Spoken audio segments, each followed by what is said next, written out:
Hi, everyone. Welcome to Two Bald Guys Talking Safety. I'm Langdon and And I'm Julian Taylor. And welcome to our podcast. Welcome to a very special edition of Two Bald Guys Talking Safety. And it's not because there's a really important golf tournament going on at the moment. It's because we're going to try and do some demystifying today. Firstly, let me introduce my old pal, Langdon Dement. Hey, buddy. How are you? I noticed you're wearing blue today. Very convenient. Yeah, I'm good. Yeah, I've put the colour on especially for you. I knew what Catryna doesn't know. We'll fill her in a moment, but I knew what you were doing. Hopefully, by the time this comes out, that blue will be eradicated and pointless because the U.S. will be on top. All I'm going to say is the leaderboard is looking incredibly blue at the moment, mate. Mm-hmm. Yeah. Indubitably, everyone. Sorry, we're talking about golf. The Ryder Cup is presently going on during this recording, even. So that's what we're talking about. Catryna, sorry, we'll fill you in, but that's having a little golf jargon. There's a big part of me being cautious here because it's only day one. Yeah. It's only just after lunch, and whilst there's been a great start from the most important team in the tournament, it's early days. Yep. Yeah, you can't brag early. You can't brag early. You can't brag early. You can't brag early. Oh, you can't brag early. That is the kiss. Don't do it. Yeah. I can only hope it truly is. You've got to save the discussions till after the fact. Yeah. Yes. And I can say that with absolute certainty after my football team was handed an 8-0 drubbing last weekend. You don't need to revisit that. No, let's move on quickly. Yeah. He left a football match early. It was a dark day. Look, Catryna's husband, I hadn't seen him in a couple of weeks. It was a very dark day. I've never ever left a game of football early, and I left I think with over 30 minutes to go. So that kind of gives you a clue as to how bad it was. That's bad. That happened with the primetime game. Well, there's this football team, and the coach is called Coach Primetime. Have you guys, Deion Sanders, Colorado? Sure. Hey, I ain't hard to find. Yes. I want to get that sweatshirt.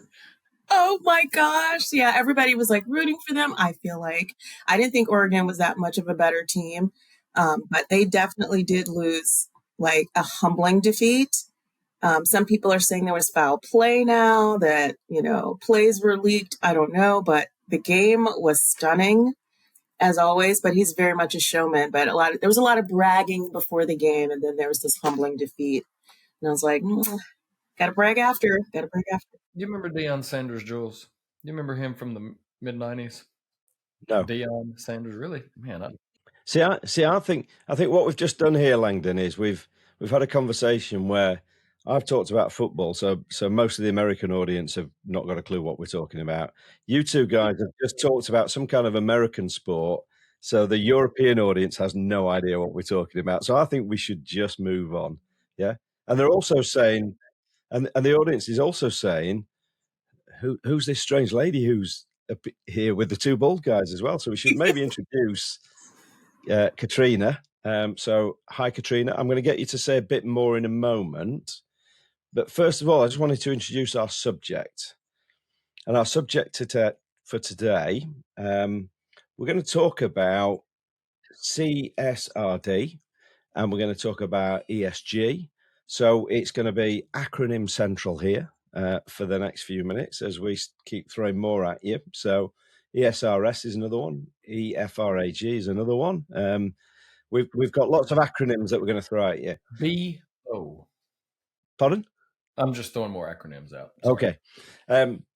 So I think the first thing I'd say is that myself and Langdon wouldn't hold ourselves up as any kind of experts in this field. So we thought we'd better bring an expert along to try and help us out. And I think the whole point of today is let's try and demystify some of this terminology, some of the requirements, and some of the acronyms, and hopefully make it a bit clearer in terms of understanding what's happening in that whole world of sustainability and ESG. So, Catryna Jackson, it's great to have you on the podcast. Do you want to tell us a bit about yourself? You've got a little song. You could even sing your song if you wanted to. Oh, I can sing my song. I'm sorry, Miss Jackson. Give me a little bit. First ever singer on the podcast. Welcome to the podcast, Catryna. Tell us a bit about yourself.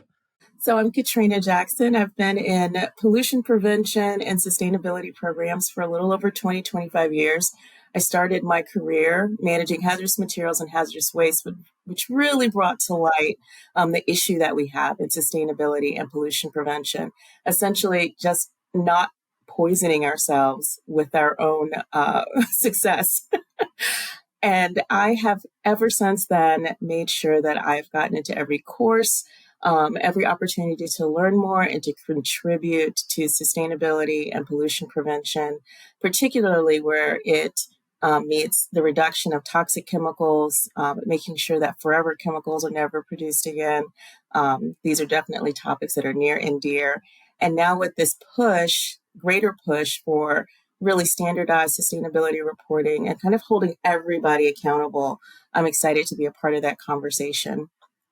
I've just finished a class with Stanford University on sustainability strategies for business, and I'm currently at Johns Hopkins in a renewable energy program for a master's. Great intro. So a good, I don't know about you, Langdon, but I think a good starting point might be, because again, we have all sorts of people listen to the podcast in terms of their experience and their background. So if we take it right back to basics, what do we actually mean by CSRD? So CSRD is Corporate Sustainability Reporting Directive. It's essentially a standardized reporting guideline. Regulation now, this is a law, but it's a guide to let companies know exactly how they're going to report their sustainability data. It's going to say, instead of this is the suggested format, this is what you will actually report. This is what we expect to see across industries, across businesses and enterprises. This is how we expect to see the sustainability information reported and scrutinized. And which businesses and which regions does that affect, Catryna? Oh, it's such a good question. So NFRD was the very first of this type of regulation. So this started in the UK, well, in Europe. So European companies were the first to have this type of sustainability reporting regulation. I want to say that NFRD, which is non-financial reporting disclosures directive, was implemented just a few years ago. And so it affected maybe 10 to 12,000 businesses. Now we're looking at CSRD, which is going to affect all of the non-financial reporting directive businesses that were affected before, plus additional businesses. So around 50,000 businesses, it will be affected by CSRD. So right now, this is centralized in Europe because they're European reporting directive, but any companies that from the US that are doing business in Europe or have major business outlets that are in Europe will also be affected. They'll also have to follow these the CSRD directives. What are your thoughts on a quick note? I guess as it's merging, how do you see the US with that applicability if they're doing European operations, but knowing the way we have a tendency to be a little polarized or whatever you want to call it, depending on the who's in charge and who has the majority. How do you see this progressing potentially in the States? Do you see it being mainly just still a best practice? The larger ones are going to because they have to because of the global market, while the others don't have to, and that's pretty much going to stay the same. For CSRD, most American companies aren't going to feel the direct effect. Especially a medium-sized company, larger to medium-sized companies may not feel the direct request until 2027 or 2028, unless they do have direct operations in Europe. What I see happening in our country is that states are taking it upon themselves to enact their own legislation to move forward.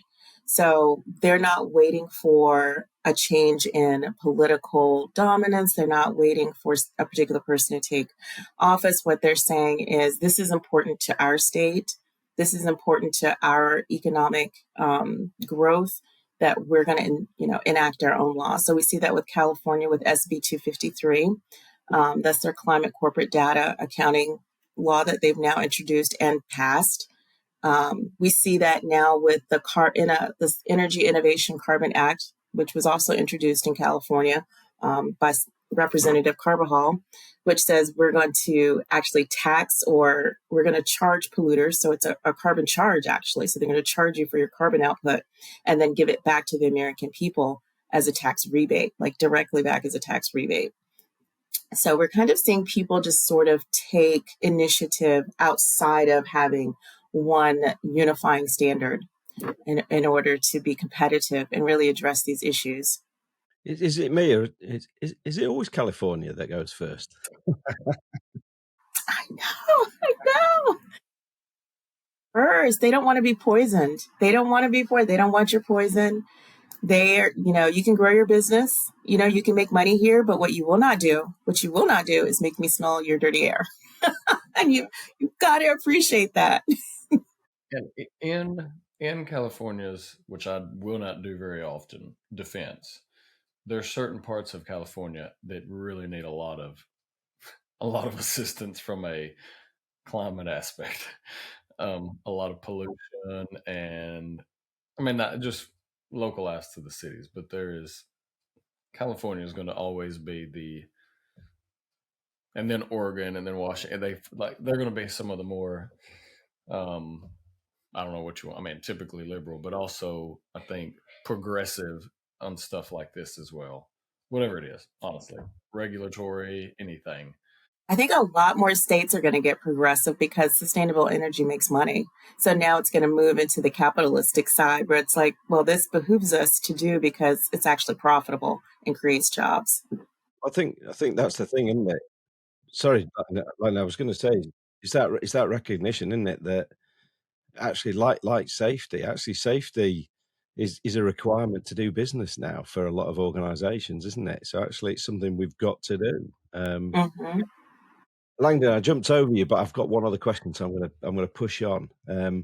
Which was, he's pulling his face for those who are just listening now. He's pulling the Langdon face. My other question is okay, CSRD. What do people actually need to do, Catryna? How's it changed things for an organisation? Oh, such a good question. So CSRD was actually developed with EFRAG, which is your European Financial Reporting Advisory Group. It's a lot of letters. And so they created the standards. So there are 12 standards essentially. So you still have the same environmental, social, and governance, but they're just broken out. With CSRD, what's new though is that you have this concept of double materiality. So not only are we looking at impact, we're also looking at financial impact. So stop a minute there, because you used some jargon, Catryna, so I'm going to stop you there. What do we mean by materiality? Darn! So when we talk about materiality, we're talking about a material topic, anything that a stakeholder would consider important for them to know before they invest in a company, a material topic. So if you have environmental compliance issues, if you have anything that's material, if you're investing in a business, what you would want to know about that company, what they would report to you that would impact whether or not you invested in that company. So it's a material topic. So material topics would definitely be the environmental compliance, anything that they needed to do environmental compliance wise, any governance that they had to be subject to, whether state, federal, for European guidelines, country guidelines. So any of the governance, worker safety, their supply chain, how are they getting products, how are they treating their workers, how are they treating travel, all of those things are material topics when you can look at a company. How are you making your money, and are you making your money in a way that's responsible to your community? What I'm interested in, as we, because I want to continue down that, I think expanding on it, what Jules asked a moment ago, but just for a little enlightening because realistically, I'm sure there's going to be a lot of people listening that aren't as well versed. I mean, I'm not as well versed into many aspects of this. But if we look back and think like the last, whatever, 10, 15 years, we had sustainability, then we had circular economy, now ESG, and then the CSRD aspect. What do we, what is it? What's the difference and where are we now? Just to try to help paint that. Because I think we've tried, right, what was it? Maybe in my past experience with an organization, we started, that was when they were reporting to, what was it, Carbon Disclosure Act or whatever, CDP. I think CDP, yeah. we were doing some of that and helping utilize systems. So you started seeing health and safety was being incorporated with that more so, but then it kind of went to the wayside a little bit again, and now it's back. But it seems like it's gaining a lot more traction. So what are some differences, and where are we now? What is it?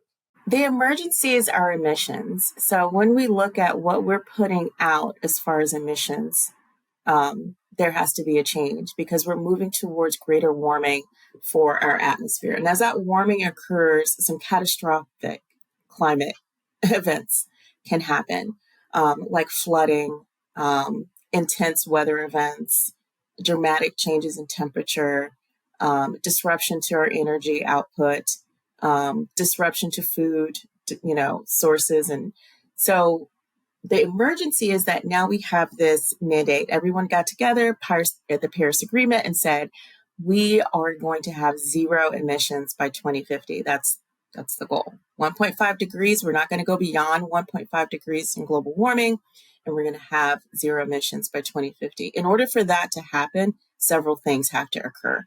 Everyone has to be on the same page, which means everybody should be reporting the same things in the same way to the same people.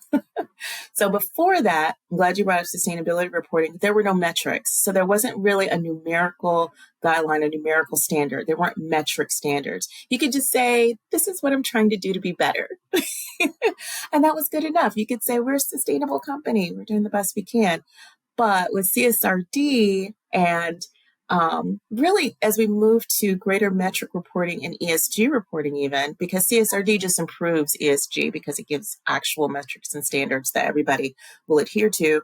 It says not only when you say you're sustainable, you have to prove it. You have to show concrete steps. You have to show concrete, bless you. You have to show concrete data that the changes that you've made are sustainable and are in keeping with the claims that you're making.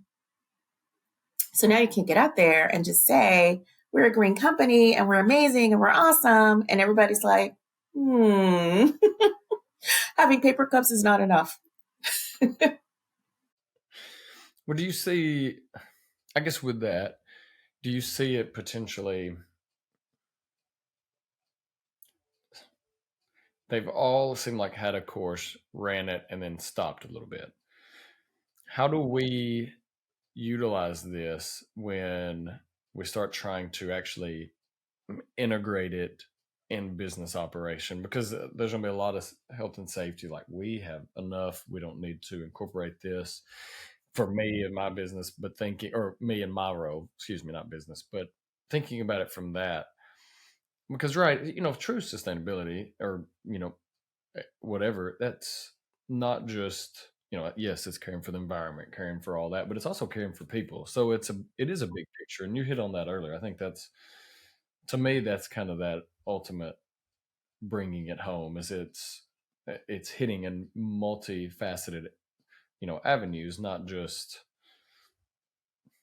the environment or whatnot. You're being so positive about this.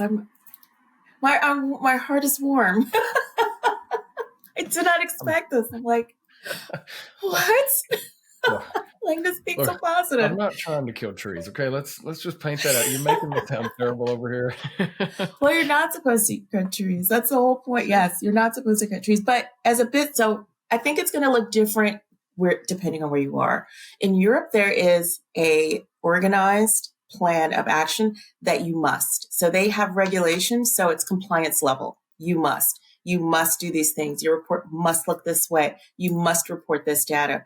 Whereas in North America, what we're going to see is that companies are just going to start collecting data. And that is the smartest thing that you can do from the business side in North America, is to say, you know what, maybe it will come, maybe it won't, I don't know. Start collecting data, create benchmarks for yourself is what I would suggest. And what most experts in this space say, start collecting data. If you're doing nothing else, start collecting that environmental data, start thinking about ways you can collect that usage data for scope 1 and scope 2. So what you burn and what you buy, just start collecting that usage data. Start collecting data on your employees, how you travel, your supply chain, just start collecting that data. And start thinking about the resources that you need and the communication plans and internal teams you need to organize that data. How do you see, and I think that's good, how does it become, though, not a, this is going to be my negative spin for you. Oh, gosh, I knew it was coming. I know where he's going to come from here. You will see where I'm going. You'll be okay with it. How do we make this not a financial burden, but good business from the standpoint of, when you look a lot now, if you purchase an airline, I'm just going to use this as a quick example. There's a lot more to it. So, okay, I'm going to be patient. Listeners, please don't be like, but you look now and it can tell how much carbon you burn if you buy a flight or whatever. How do we make it not make it a financial burden while also being fair? Because some of it, they're talking about some of the stringency. If you're allowed so much carbon to burn, I mean, that's like one big flight, for example. How do we maximize it without, and I'm not sure, you can say, I'm really throwing you on the spot here, sorry, but how does it not become a financial burden? Because some of those, then if they start burning through their credits or allotments or whatever you want to call it, then they either stop operation or they're going to have to figure out other means to get that. So how can we maximize it where it's not hurting more than, you see what I mean? I do. And there's this saying that we have here that necessity is the mother of invention. And I think so environmental compliance, the same arguments were made, that it's a financial burden, like that I have to monitor my pollutants, that I have to report and make an effort to make sure that I'm under the maximum amount allowed. There was an argument made that was yes, it's a financial burden and it's a necessary one. It's a necessary one. So to some degree, yes, this will be a change in how you use your resources, but it's a necessary one. But I also say that in the midst of that, a lot of innovation will occur. Sure. Because where we have to spend our money, our attention will be, and we will make every effort to innovate. Electric cars are a perfect example. Shale gas production is another great example. So I don't know if you know the history of shale gas production in North America. Hydraulic fracturing was not, feasible. It was expensive. It was difficult to actually get to the gas underneath all the shale and geologic formations. And we innovated to get to that gas. It's still not the best in the environment. Don't think that I'm pro shale gas or hydraulic fracturing. Please don't think I'm pro fracking. But we had a lot of innovation occur that made it really inexpensive to get to that shale gas. And now we have an overproduction. We're actually exporting gas for the first time in I think 50 years from the US. So the cost, they saw the benefit, so the innovation occurred.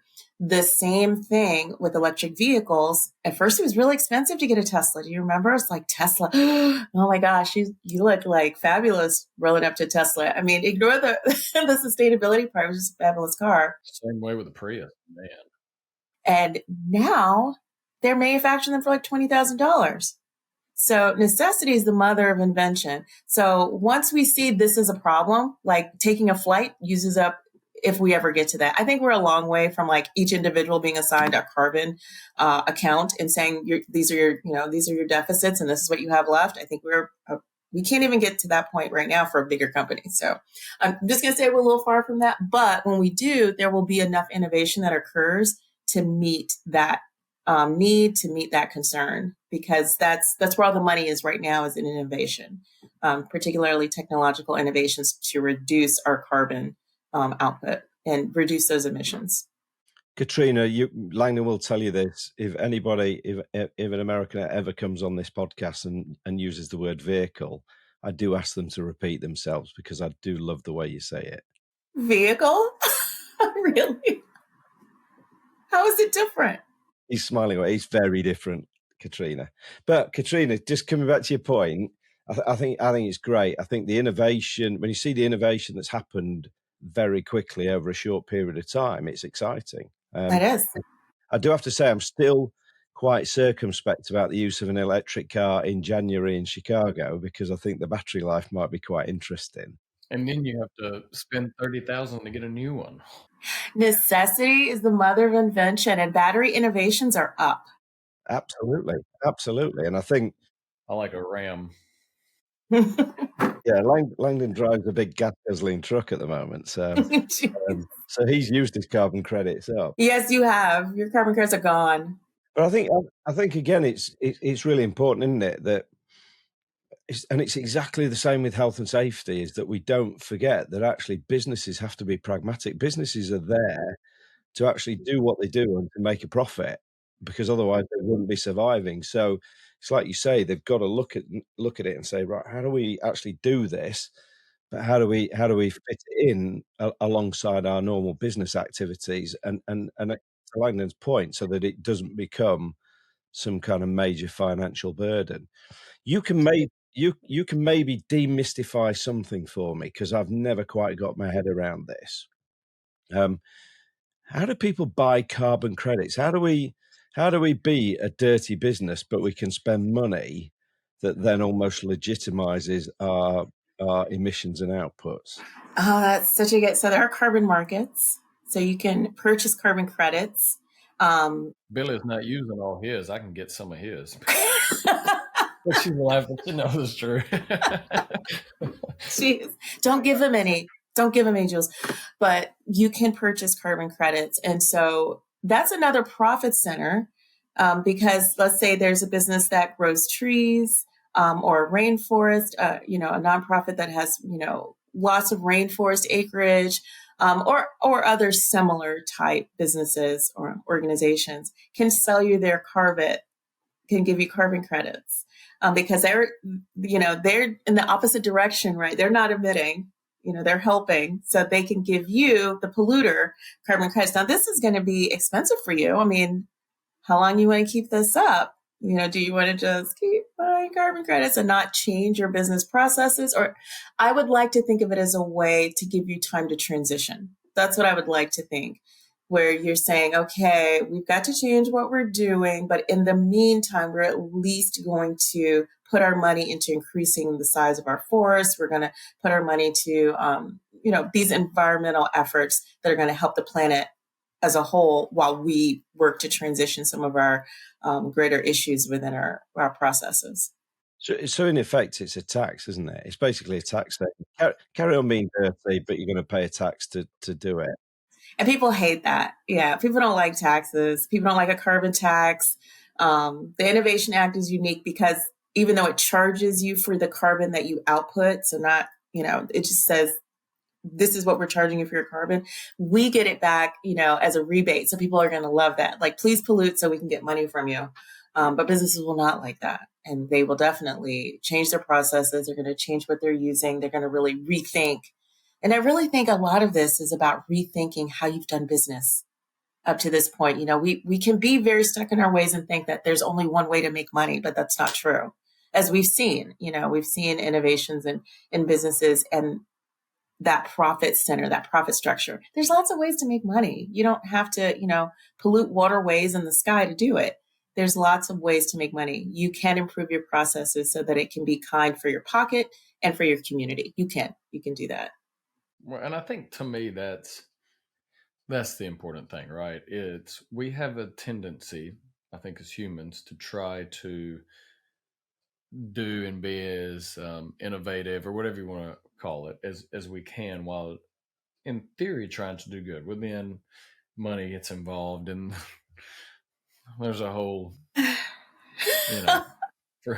for certain people, there's a reason that there is the money can be the root of all evil, because realistically, you look at how I think, going through the ages, I mean, a lot is tied to power, money, things like that. And you look at even the foundation of, we talked before, whether it's ASSP, Triangle Shirtwaist Factory Fire, some of those things. I mean, those are people who were very innovative in business, what they were doing, and then they decided to be powerful, quote unquote, or whatever, to try to continue achieving that. So we had to almost take a step back to be cognizant of, we have to put people on what's really important first. And I think same way with this, we jumped the gun and then started looking at, we're not actually doing some things as smart as we could have done it.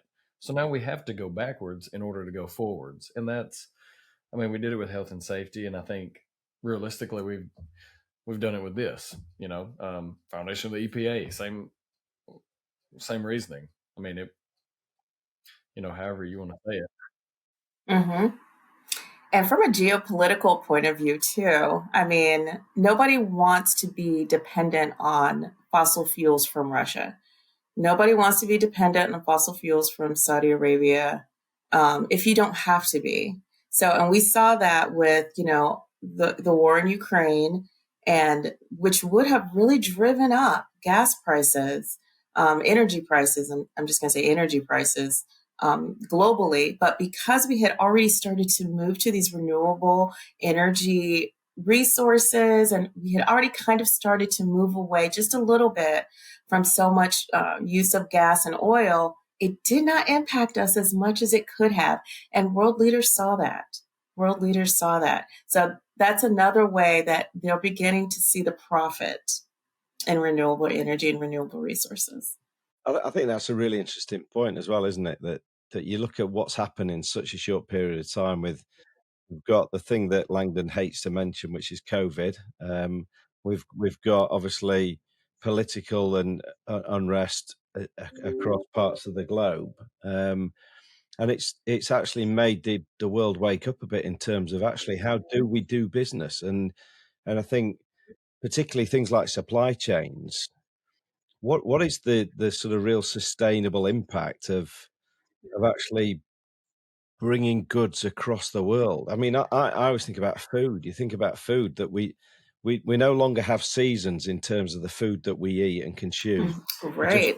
We get it whenever we want it at any time of the year. Yeah, but there's a sustainable impact, or there's an environmental impact of us doing that, isn't there? That we're flying fruit across the world. Who would have ever thought that? Yeah. Yeah. So I think actually it's really good that this is starting to make us just reconsider maybe some of the things that we do, some of the habits we've got, and actually do we need to keep doing things the way that we've been doing it for the past few years? Yeah, and I think Absolutely. yeah, one of the most important things for me that I've just realised doing this podcast is actually Langdon can carry on driving his Dodge Ram, and I can sell him carbon credits because I'm driving a nice little mild petrol hybrid. There you go. There you go. There you go. He just owes you perpetually. When you drive that mild petrol hybrid the way he does, he defeats any benefits of a hybrid. It's the intent. It's the intent. It's the intent. Is it for sure? That's. I think Langdon, you made a great point though, which is I think the sustainability, the environmental side of things is almost following health and safety, where people almost paid lip service to it for a long, long time, and then gradually the recognition has come in, and the whole perception of safety and the way that we do safety is changed. And I think environmental and sustainability is following suit, isn't it? Yeah. I remember when I first started work, my first safety administrator position, and I remember him saying that it was a cost center. We don't make money, we're a cost center. It kind of sort of put me in my place, as I'm asking for PPE, heaven forbid, and pens for training. You're costing him, Catryna. Yeah, he was like, well, you're a cost center. And I was like, yeah, it could cost you a lot if you don't pay attention to the center. don't come in here bothering important people who are making money with your safety. I'm like, what did you just? As you all know, you out there, you in audience land don't know, but Catryna's not to be trifled with. I think Langdon and myself can absolutely confirm that last point. So, Well, I suppose one other thing.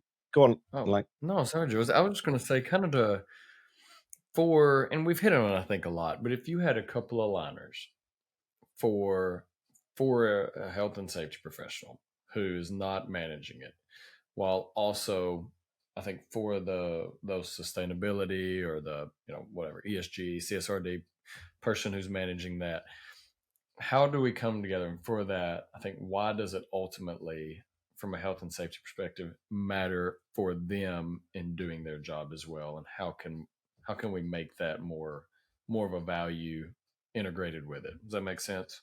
So I think for environmental health and safety person, first is a recognition that you can't do it all alone. And so if you're being asked to also take up sustainability reporting, the first thing is, what are the resources available to me to accomplish this additional task? What are the resources? Because when we look at sustainability data, we're looking at HR data, we're looking at corporate compliance data, we're looking at supply chain data, and also environmental compliance data, and also state, federal, and local regulations for environmental compliance. And there's a lot of and also financial data. So you're looking at all of these different departments within your organization. So once, or if you're also tasked with sustainability, ask about those resources, but to bring it home and to say, okay, why should this matter if I'm the environmental health and safety person, is that start collecting that data, and so that you can show efficiencies too, or where efficiencies can be gained within your organization, because maybe it'll be a raise for you. I'm not going to promise.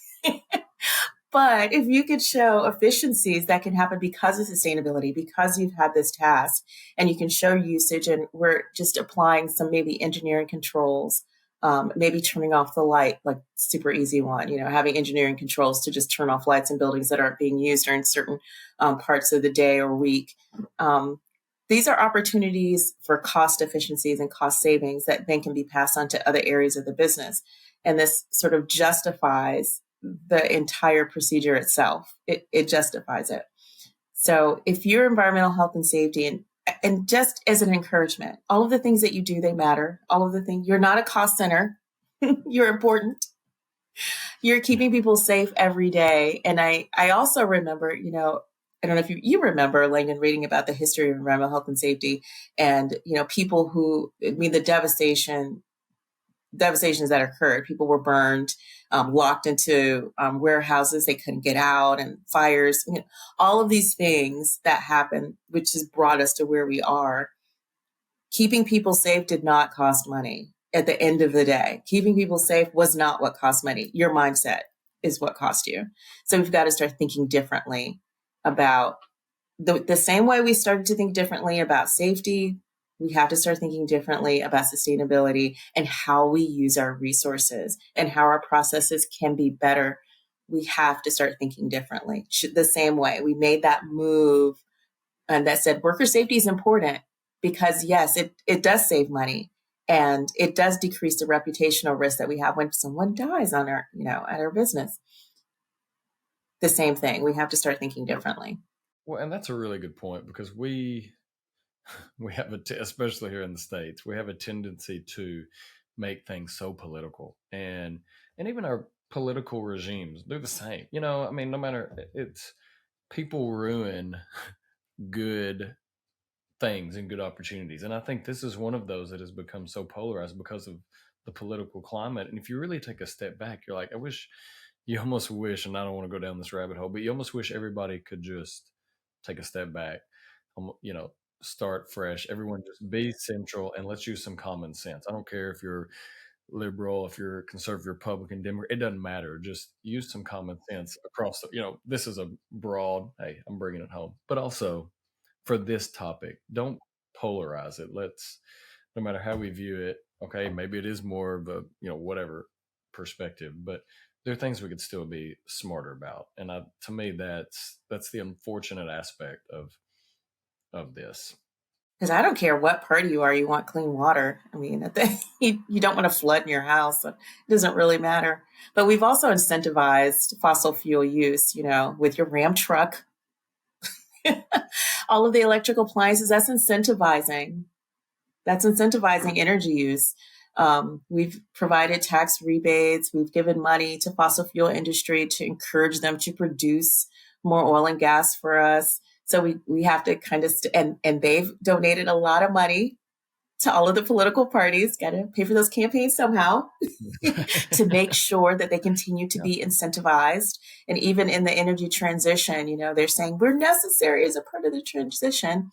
And to some degree, if we want energy, we just want to make sure that there is energy for the least, just to make sure that we're confident that we can supply the amount of energy that we need. There is some fossil fuels that are going to have to be used during that time, but I don't think it's as much as they're hoping or would like to see. But we just have to stop incentivizing the use of fossil fuels and start incentivizing, these renewable resource use. Great points. I think one thing I wanted to just sort of talk about quickly before we end is, again, another alignment with safety, Catryna, and we talked about it when we were thinking about doing this, was actually the approach. So we talked about plan, do, check and act, didn't we? And actually similar kind of approach to safety, isn't it? There's not a great deal of difference in terms of the way that we want to do this. ISO standards have I tell you, they have survived the test of time, haven't they? I remember being a lead auditor. It's like, I don't know, 20 years ago, and we're doing like the same thing. They have really stood the test of time. When I look at GRI standards, so GRI and TCFD, these are sustainability standards. They're common sustainability standards that you can use. They're voluntary, you don't have to do it. It's voluntary use. But they build on ISO standards. They really do. Same plan, do, check, act. It's not about you have to meet this particular metric. It's really about improvement. And the same thing with ISO standards. Yeah. And sustainability, it's a great way to think about it. It's not about meeting a specific metric unless you're terrible. I don't know what that is though, but really it's about improvement and being able to celebrate those incremental moves. Did you guys see the Apple sustainability report? It's a video with Mother Earth. Oh, Mother Nature. You have to see it. You have to see it. You have to see it. Wait, Mother Earth and Mother Nature. It's yes, really I good. have. Yes, I have, because You did see it? I'll tell you what made me think about it. Everybody comments that are coming back from that being like, Apple is one to talk. I know.